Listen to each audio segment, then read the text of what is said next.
Desert Sanctuary with Karl and Laura Forehand. Often when we have doubts about religion, or we want to be contemplative, or simply ask questions, it can feel like we are wandering out into the desert. We would like to welcome you to our sanctuary, the Desert Sanctuary. We've tried to pick guests that resonate with our fellow friends and seekers here in the desert. Our hope is that you will find life for your body, soul, and spirit. And now, here is our show.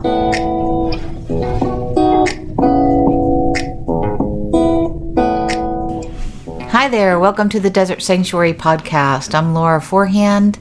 I'm here with Karl. It's been a while since it's just been the two of us. It has, doing a podcast, but here we are. We still have so many recorded that it won't be till the end of October, almost November, before we have some space. Nice.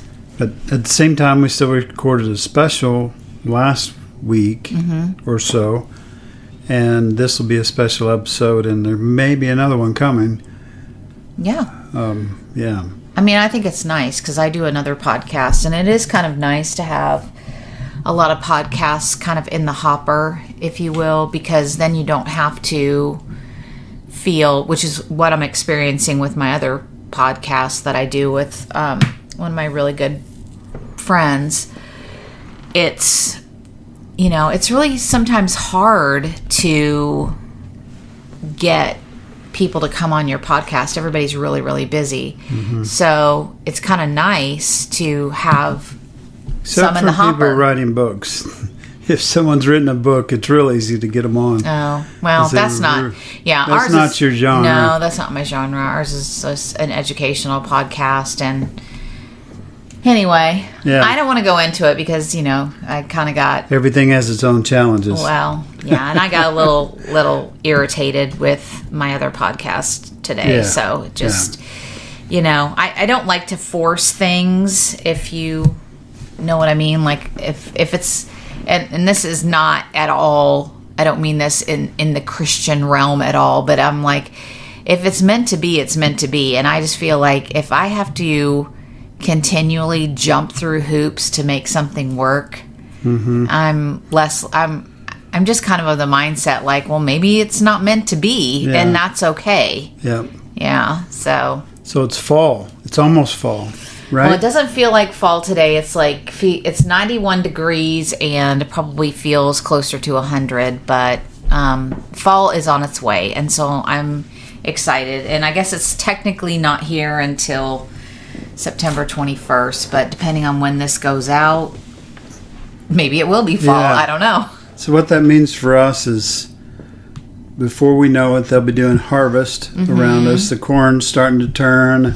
Oh, on my way to grocery shopping today, there's a whole field that was already brown. And I don't know if it's just because we had that incredible, terrible heat wave or what, but it's probably somebody planted in February or maybe something like that. Oh no! Sometimes they get a little anxious, and once one of them starts to plant, all of them do. So it's coming. Yeah. So fall and football just started, which we like from a sitting-at-home standpoint, not from a going anymore. Yeah. We just don't go to a lot of football games like we used to. No. But we do like to watch them at home, right? We watched both of our teams play yesterday, and if anybody cares, it's Oklahoma and Texas, which creates a rivalry. But we also only one weekend a season, so it's all right. Watched Oklahoma State, and today we're watching a rerun of a Cowboys game, which we also like the Cowboys, unfortunately. Or fortunately, maybe this will be their year. We say that every year, but... Keep hope alive. Yep, that's right. Man, it's... I guess nobody could say that we're, like, you know, fair weather fans. We're kind of diehards when it comes to our teams, even when they aren't doing very well, so... And so yesterday we watched Colorado upset the Horned Frogs, which we don't care for the Horned Frogs of TCU. No. And Neon Dion Primetime coaches the Colorado Buffaloes now, so they upset TCU yesterday, which was kind of fun. Yeah. I'm not sure if I'm a longtime fan of Dion, but we watched him play when he was at Dallas. Yeah. And so exciting to see an underdog beat anybody. So that's fun. Right. And hopefully they'll have enough steam to beat the Huskers next week. I know. So many Husker fans in our area, even though we're in Missouri. Yeah, we're very close to Nebraska, so that's probably why. Yeah. So what else do you want to talk about? This is unscripted. There's no script anywhere around us. Yeah. There's no notes or anything. No. So, yeah, and because you called this meeting to order, I'm going to lobby it back to you. It's on me. What's really, in my mind and real hot right now is what we talked about in the last special edition. And it really focuses on theologians. And it's almost for me like I don't know if it's a reckoning or whatever it is. I was a theologian for 20 years, and coming out of Christianity, especially out of evangelical Christianity, I argued a lot of theology because I was arguing for a better theology, and so that lasted a few years and got to a point where I really didn't want to talk theology anymore because so many of the things we see, even from the progressive stage of Christianity, we see, when we went to the Goose, let's just bring that up. Okay. So when we went to the Goose, the Wild Goose Festival, it's a progressive Christian festival. And in the small tents, I saw a lot of really interesting healing, real interesting tarot reading, some interesting things that people were talking about. And we spoke in a small tent about our book to about 30, 40 people. Right. But in the bigger tents, I still saw the theologians talking about how bad evangelical Christianity, and I've always kind of said, if you're just comparing yourself to evangelical Christianity, the bar is kind of low. But recently, with the controversy we talked about last time, and I don't want to rehash all that, it just really got me thinking about theologians and where, if I were to ask the question, so what, who is responsible for the massive abuse that we find in churches? Who's responsible for that primarily? You want me to answer? Well, you can. I mean, and this is I feel like we maybe have different perspectives only because we play different roles in the church. And you obviously do a whole lot more research still on organized religion. And I'm kind of, an outsider looking in, this is my experience. Not that it's not valid or whatever, but just knowing that we come from different perspectives and always have, really, if you think about even when we were inside the church. But for me, so your question was who's responsible for... Restate that. Yeah, when we say, okay, so if we say in the Southern Baptist Church, they uncovered a lot of abuse. Yeah. 300-400 cases. Right. Who were the people that were perpetrating that abuse? I mean, I feel like it's higher up in the organization for sure, in my opinion. Which in a church is the pastors. And even higher than that. And the executives, which were former pastors. And, it's theologians to me. And theologians to me includes professors and preachers, basically. Yeah. Professors, priests, pastors, preachers, all those people are the theologians. And the widespread abuse, and it's not only abuse. It's not that someone in the pastor's office was abusing a young female parishioner or an altar boy or whatever. It's not just that. It's spiritual, emotional abuse. It's cover up. It's, as we saw this in our past episode, it's those other theologians, in this case they're professors, all standing up for this person that was accused of abuse and was being platformed. So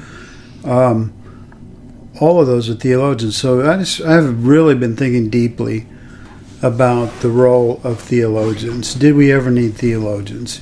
And my most simple thing to say was, well, we should have just, after Jesus said, okay, because he died in AD 33 or so. And in AD 60, AD 90, 40, 50 years later, people started to write stuff down. We better get some of this stuff on paper. I guess that's how it happened. But they, at that time, maybe my simplest thing to say is they should have just said, love your neighbor, and stopped there. And if we would have stopped there, and so 100 years from now, someone says, what are we supposed to be doing? Love your neighbor, damn it. And if that seems to me like that's enough. Right. But we can't just say that, can we? We have to put disclaimers on it. Love your neighbor, but, if they're gay, well, or if they're divorced, well, or if they're, fill in the blank. Yeah, that's the problem. Yeah, so several hundred years later, we had differing views. People had developed different views. And obviously the guy that was supposed to say, love your neighbor, damn it, something happened to him because they started having all kinds of, there was 6 schools of thought or whatever, whatever there was. And I'll let somebody else argue about all that stuff. But then we finally start to realize we need control because there's all these different thoughts and we can't have that. We can't have different opinions. So let's, have a canon of scripture. Let's basically develop a Bible. And so when you do, then you need control of that, right? You need to adhere to this. So we need an elevated platform where you can address people and have a position of authority and keep developing that hierarchy just like we do in government and things like that. So keep developing that. And then I made a statement today that the reason we need new theology is because we develop bad theology.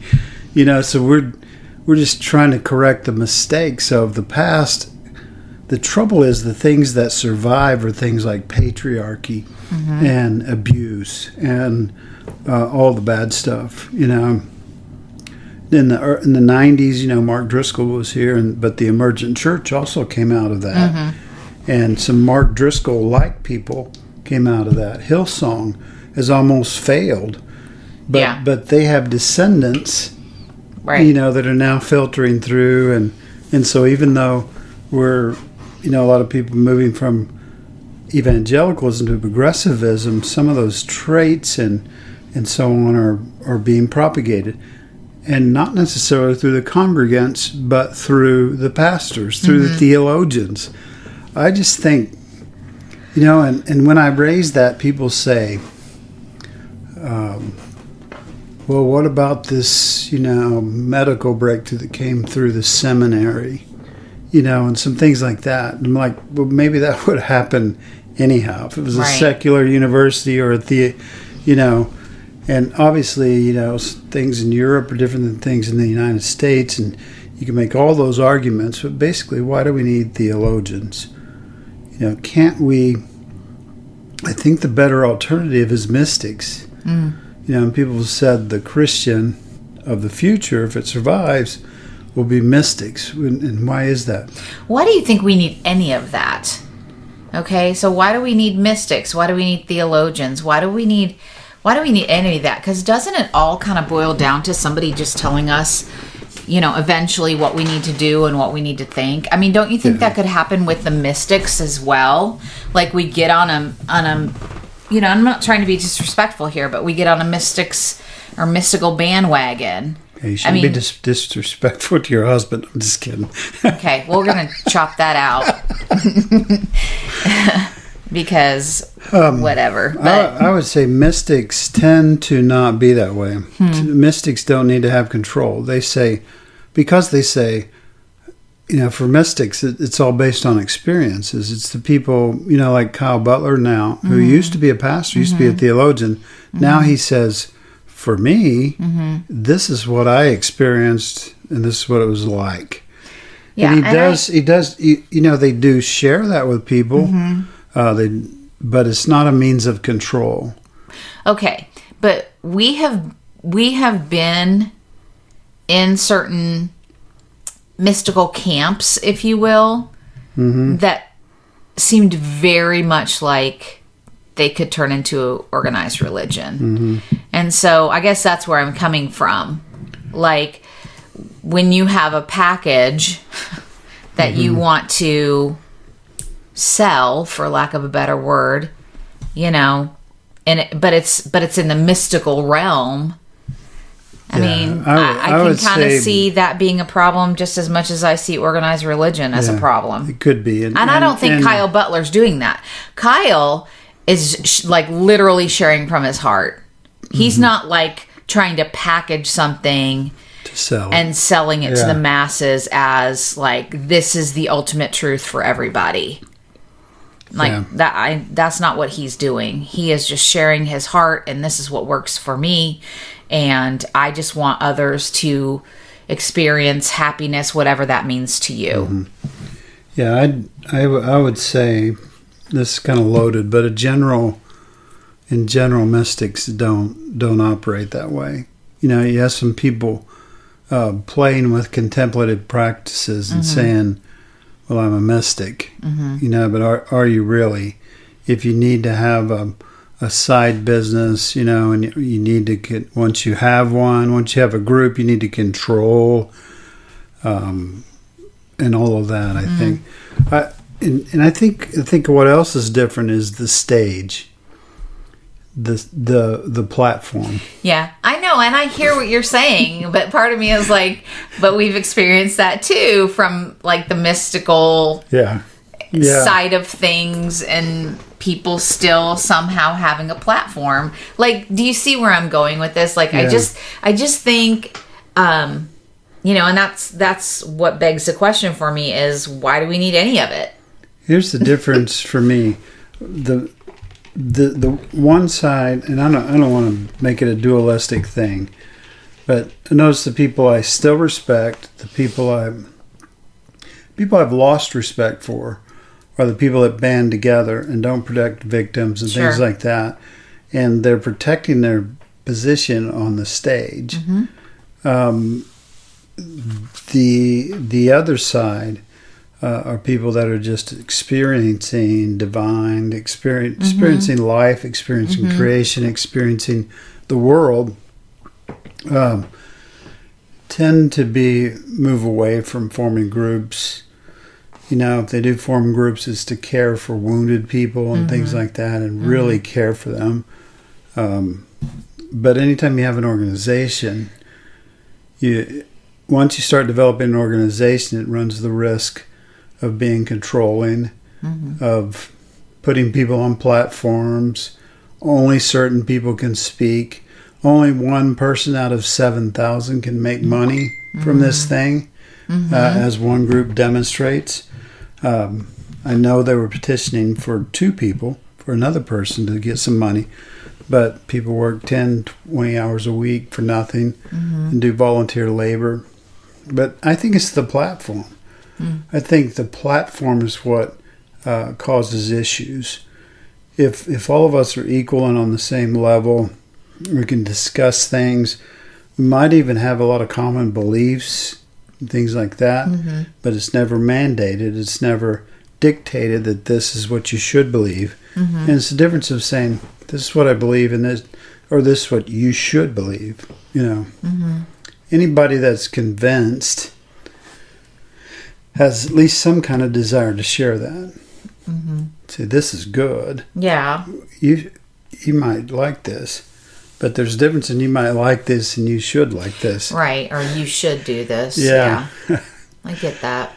So, I don't know, but I'm really at this point, I have an aversion to the stage. And people say that's because you're not on it. Well, I mean, we were at the Goose. We were on the small stage. Yeah. But I don't think I really want to be on the big stage. And the main reason is I don't want that temptation to forget about people that are wronged by the system, that are damaged by the people on the stage. I think it's interesting that a lot of times, when you speak out about things that you speak out about, and they say, well, it's because you're, basically you're just jealous because you're not on the stage anymore, or you're not a pastor anymore, rather than, that's the first take on it that they come up with. And I'm just like, but what if it's more than that?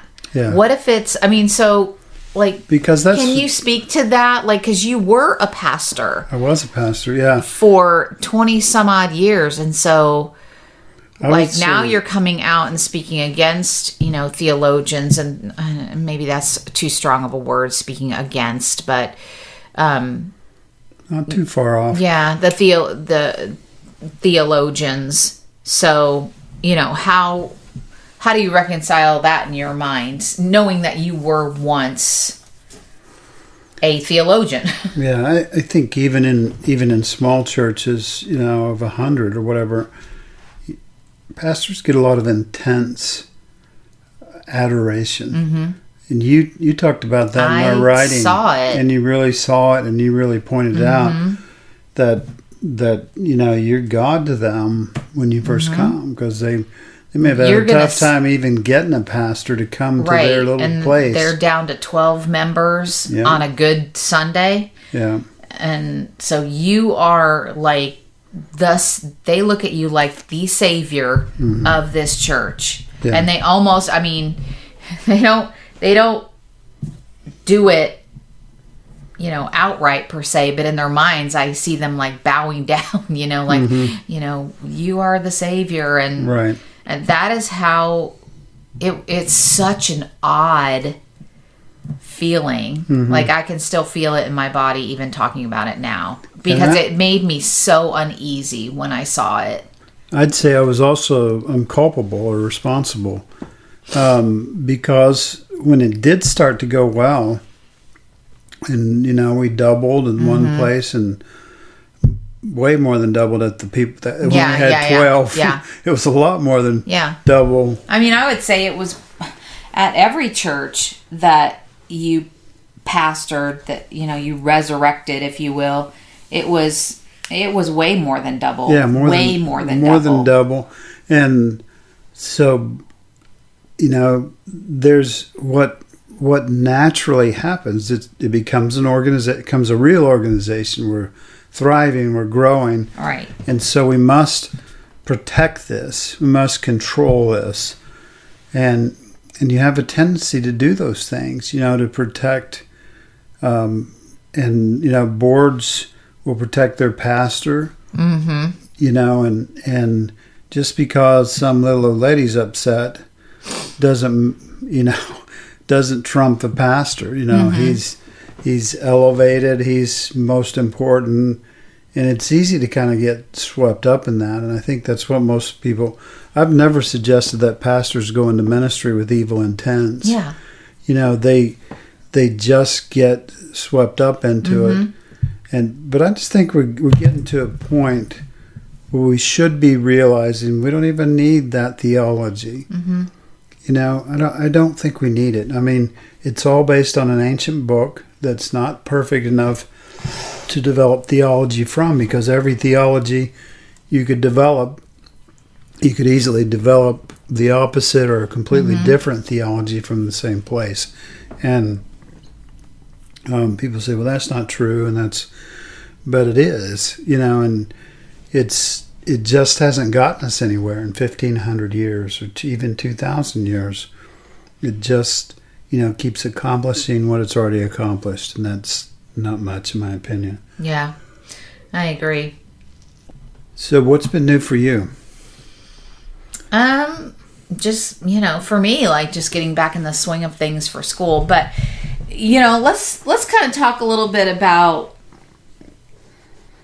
just our conversation today. And I don't want to go into like all the specifics, because I do try to keep like this podcast and what we do here, separate from the other podcasts that I do. But it just, it's amazing to me. And this is why when people say, well, church is not an organization. And I'm just like, there's so many parallels between like what I'm dealing with on my other podcast and the things that are going on there and organized religion. Mm-hmm. Just the whole thing of like, hustling to find your worth, doing backflips just to get notoriety, mm-hmm. Not feeling like you're enough, feeling like you have to do all the things to fit in rather than belong. And it's just it's so eye-opening to me. And I'm just at a point where, and I was telling you that the deconstruction of my Christian beliefs, or where I was with religion, has kind of bled over into other aspects of my life. Like the things that I'm not willing to tolerate any longer from organized religion, I'm finding myself going, then why are you tolerating it here? So what are some of those things? Not specifically, but in general. Yeah. So, one thing that we brought up was just the idea of volunteer labor, and I believe that, we started this podcast and I started my other podcast just, truly as a labor of love. Yes. Like we want to get information out there. We have no Patreon supporters. No. And we haven't tried. I'm not even in my other one. We don't, but I will say that, we are the ones you and I, who edit that other podcast. Mm-hmm. We are the ones who pay, to Podbean $14 a month to, continue to broadcast and upload and, have the ability to upload our podcast, etc. I don't want this to sound like sour grapes or anything like that, because, I can maybe hear some people saying, well, then don't do it. Like, you don't have to do it. And I get that. And that's what I'm contemplating right now. Like, the things that I will not tolerate in organized religion anymore, I have to really say, but they're going on over here. Are you going to tolerate them over here? Or are you just going to say, we had a good run and... So let's talk about volunteer labor, since you mentioned that. Okay. So let's give an example. If a church, say a small church of 100 would at the most pull in $100,000 a year. Mm-hmm. Most of that would go to salaries, to one salary. With a 100-member church, usually one salary, maybe two. But most of the money goes to salaries and building expense. Mm-hmm. So the rest of the labor is volunteer labor. Right. Cleaning the church. Yep. All of that stuff, doing the blogs, doing the... And can I just say something on a side note, because it just made me think of something when you said cleaning the church. Like, I know someone personally who does that, and this person is so bitter about it. Mm-hmm. Like at the end of the day at school, when they are completely exhausted and they're like, and I'm like, have a great weekend. Yeah, still gotta go clean the church.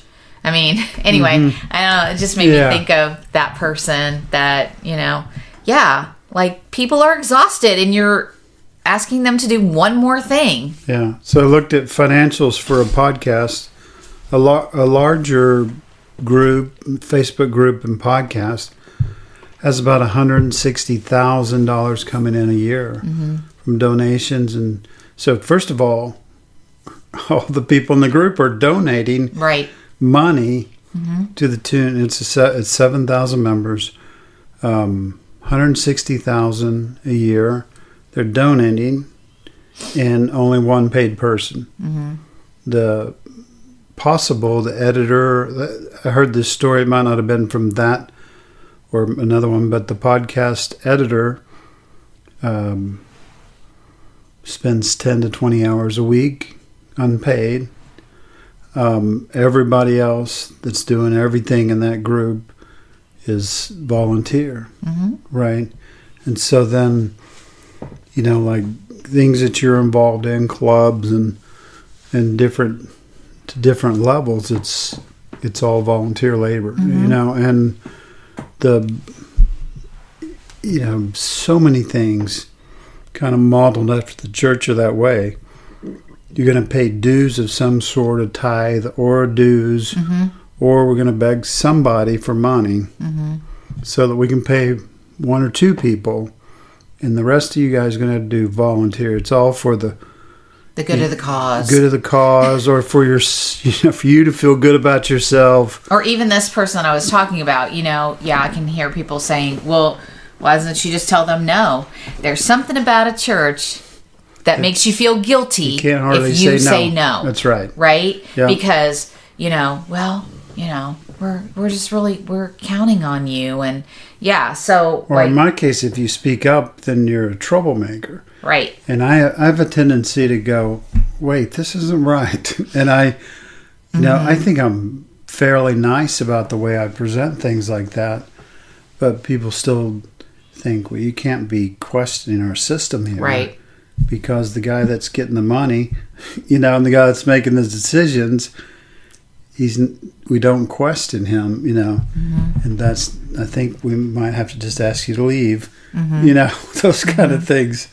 And so it's that system that we've gotten used to, and to me it boils down to the stage. The guy on the stage is charming, a good speaker, entertains us, makes us feel good about ourselves sometimes right after he made us feel bad about ourselves, and then picked us back up. He orchestrates to some degree the music, which puts us in a hypnotic state, and he does that. He makes that happen. By the way, most of that band and the rest of the people on the stage are all volunteers. Yep. To give 10 to 20 hours a week to make that happen. It's just, we've gotten used to that. Yeah. And we think we need it, which I don't think we need it. If that person's message is so important, they can record it on YouTube and I can get it in my home for free. Right. And I won't need to pay. In fact, if they get enough followers, YouTube will pay them. Yeah, that's true.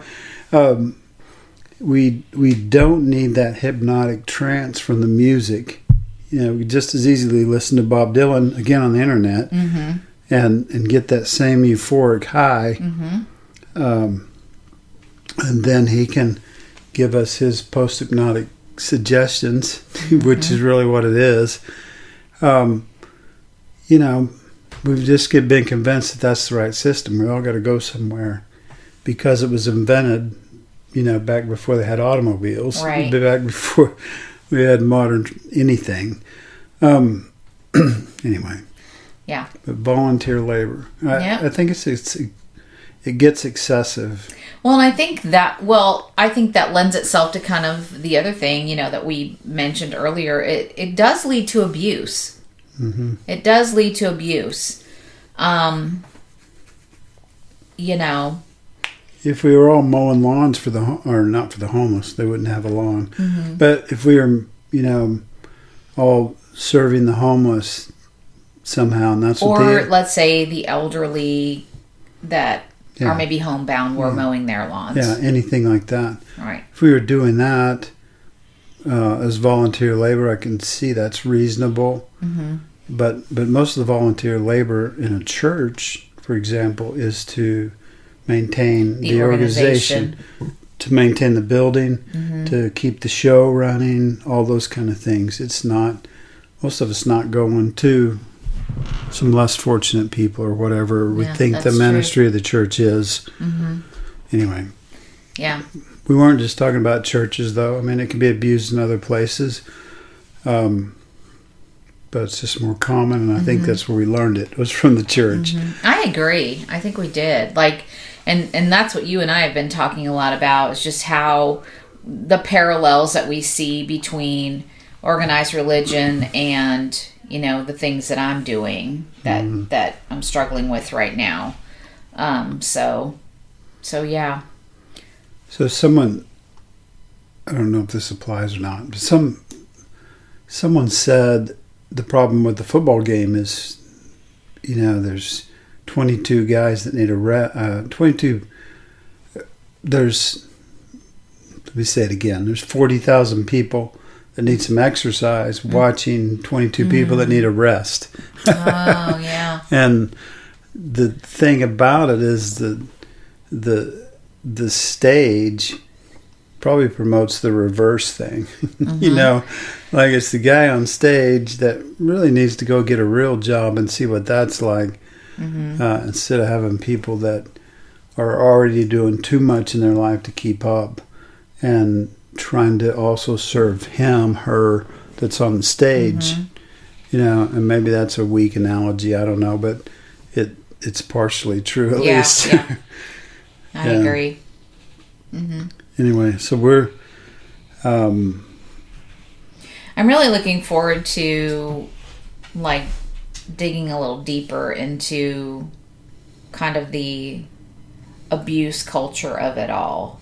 Because I think that, you know, so many times we have, as church members, in a way, been victims of an abusive system without even knowing it. And I do think that carries over into other areas of our lives where we allow that same abuse to take place. And maybe it's not like a spiritual abuse, maybe it is, or, you know, but it's some other form of, you know, guilt, shame, emotional type of abuse that could be happening. And I think that's what, you know, like, I'm recognizing, because I feel like I saw it in the church, like, even like through deconstructing, you know, I'm like, yes, I see that as abusive in the church, and it's been happening.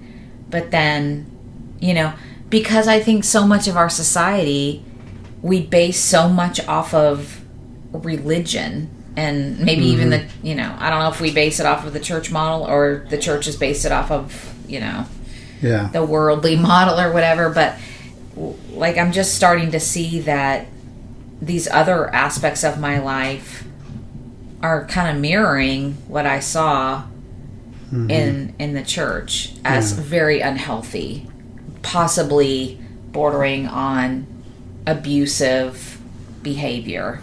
Yeah, people come into the church saying, it's not working for me out here. You know, I've got some trauma. I've got a situation in my real life that's not good. And so I come to the church for help. And I think they're going to solve it. And so, and the church intends to help. It is try to solve it. But when we come into the church, one of the things they tell you after love bombing you when you first come in, there's a love bomb, which I see in my current situation too, is a lot of love bombing to try to keep you engaged in what they want you to do. Yeah, and then I think I think that comes from this idea that I heard in every church I was ever involved with. It's that God has a purpose and a plan for your life. Now go figure it out. And I've watched people sit there through my 20 years of ministry, and they would go, I don't know what it is. I don't know what my plan is. I don't know what my purpose is. And they'd go, maybe it's this. And they go, no, that's not it. And after a while, what happens if you don't know your plan and purpose, then you get rolled up into the church's plan and purpose. And that means, read your Bible every day. Yep. Come to this church because certainly God brought you here. Come here and get involved, and once you do that and find it's not totally satisfying, you have to have more. And so then that becomes your plan and purpose, and it's really, kind of just folds up to the pastor, and it's his plan or her plan and purpose for that church and how she or he sees it should go.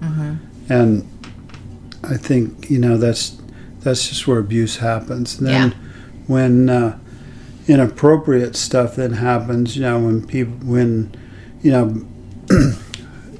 like you said, it's not just sexual and overt things, but it may just be, people would never say, like, just do your job in a church, but they do say things like, get on the bus, don't hold up progress. Right.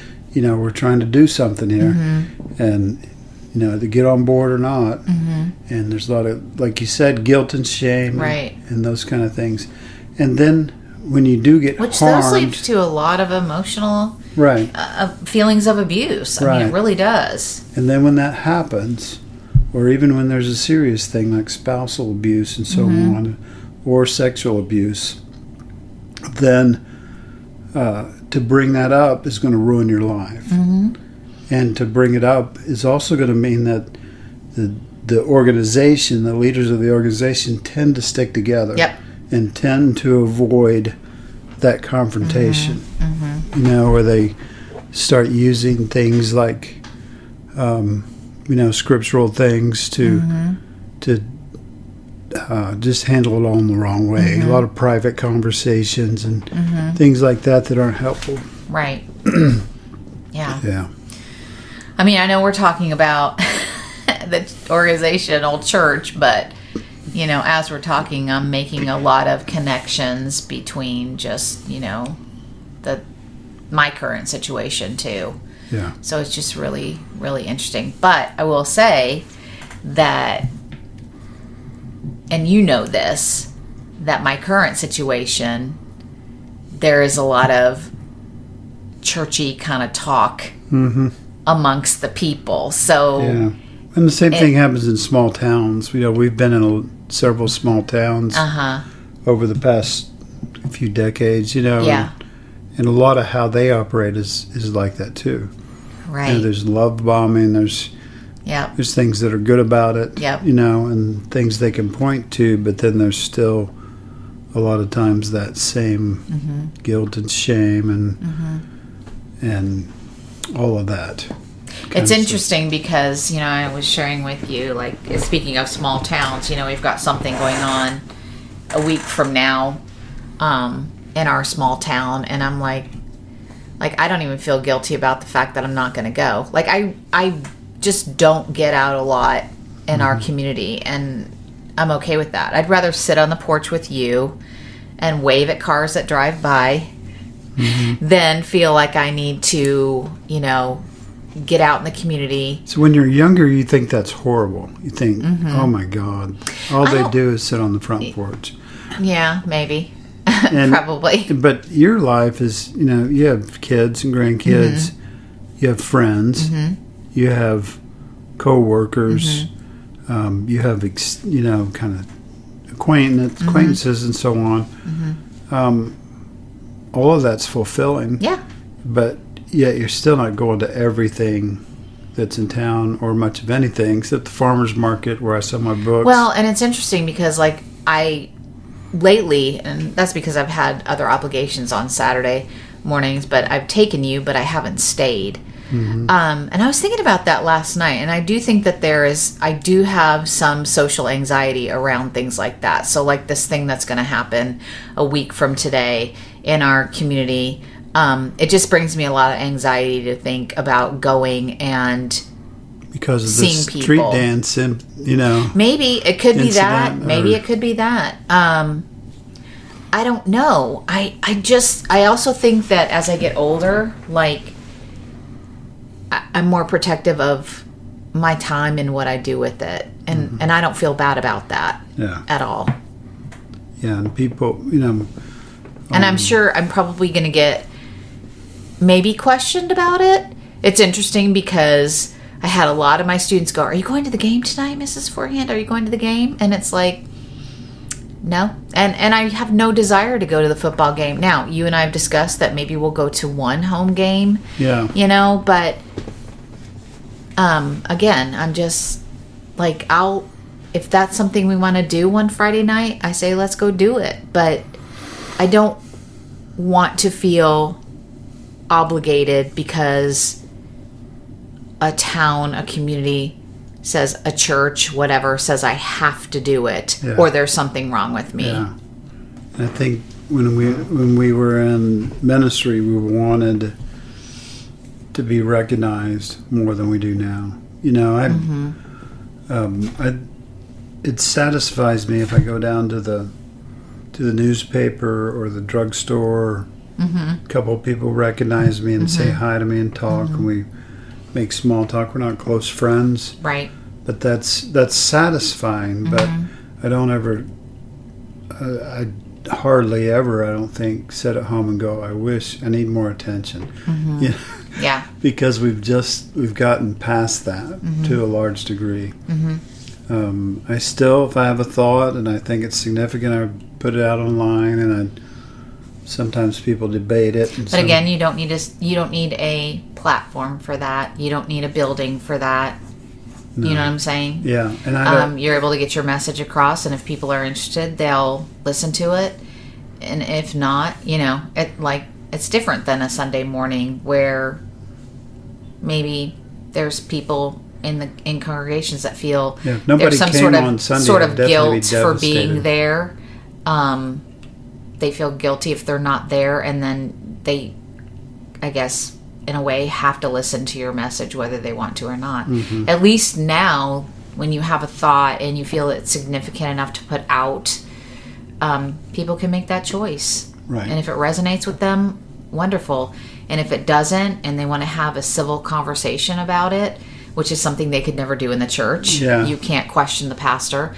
Now they're able to. Now they're saying, tell me more about that position, and maybe I agree with your position and maybe I don't. And yeah. And I could still kick them out if they're not civil. If they're disrespectful, absolutely. Right. But I'm pretty sure I don't live and die by how many people like me. I showed you a stat before we came on from our podcast.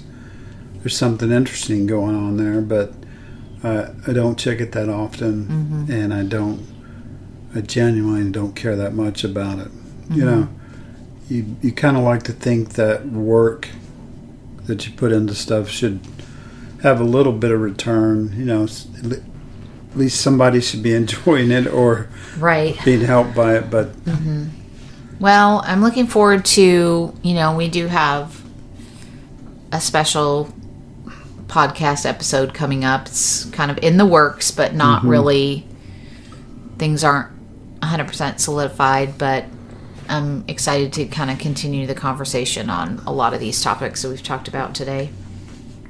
Yeah, and we continue to be more and more interested in trauma and abuse. And maybe we'll get to volunteer at a conference coming up in February, hopefully.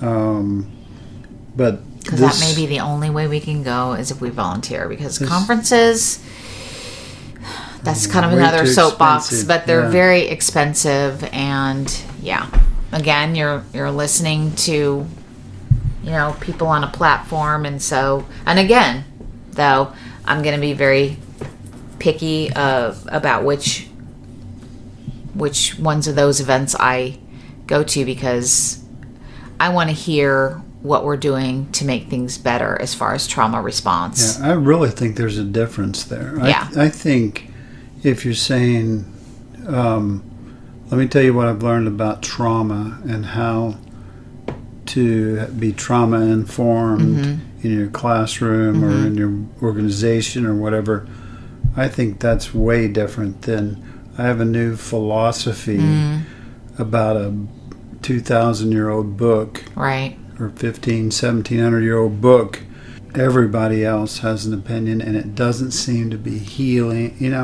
There's a difference between a bunch of white men, needing attention, than a group that's trying to deal with the mess that those other guys have created. That's true. That's very true. There is a difference, and it does have the same tendencies. It could get gross there too. Yeah. I guess my only thing is that something so vital as trauma informed, and it is so needed in our schools, and like you said, even in other organizations. But the very people that need to hear the message are not going to be the people that can afford to go to the conferences. And I think that's what bothers me. But I also understand that, they're an organization that, they're not a nonprofit, they're in the job of, I guess, making money in order to put resources in the hands of other people. But anyway, I guess I can go round and round, but I understand it. But it's kind of like I was sharing with our daughter yesterday, like that's the whole reason that Out into the Desert, the first book that we wrote together, I did not want to sell that at first, because I'm like, I know what it's like to come out of organized religion, and it's like, oh, well, there's this conference you can go to that'll help you heal, but it's going to cost you $250 to go. And I'm just like, I want to stop nickeling and diming people to death just so that they can find some healing, And so, yes, eventually we did, publish it and put it out there. But do you get what I'm saying? Like, I get that people have to make money and they have to make a living and things like that. But I'm also like, teachers are some of the lowest paid professionals there are, and they need these resources, and school districts cannot afford to send their teachers to go to these conferences to get the resources that they need. I guess that's where my dilemma is, and I wish I could, anyway. But I love the work that this organization is doing. I absolutely love it. So I'm just hoping that by volunteering, if we get accepted to volunteer, that we'll be able to go and really, really learn a lot more about how to help people with trauma and be more trauma informed ourselves. For sure. We do know a person that's speaking to churches about being trauma informed, and I said, man, that's got to be rough. And I think she agrees. That's some work right there. I think she agrees that they're the least receptive. Yep. Anyway, well, it's been good. Yeah. Right? Yeah. I feel like I got a lot of my high energy emotions out. So thanks to all those who listen, because you got to hear me a little bit on my soapboxes about some stuff. Yeah. But. So hopefully that was good for us and good for you. And we'll see you down the road. Pay attention. Look for the special editions that come out in the next couple of months. The next one is going to be really interesting. Yeah, I'm looking forward to it. It's almost frightening a little bit to do this. I'm glad we're not jumping into it. I'm glad it's being developing slow. Thought out. Well thought out. And I'm grateful for that. I agree. Well, as always, be where you are, be who you are, and be at peace. Thank you for joining us today on the Desert Sanctuary. Remember, all that wander in the desert are not lost. We hope that you know you are seen, you are heard, and you are loved.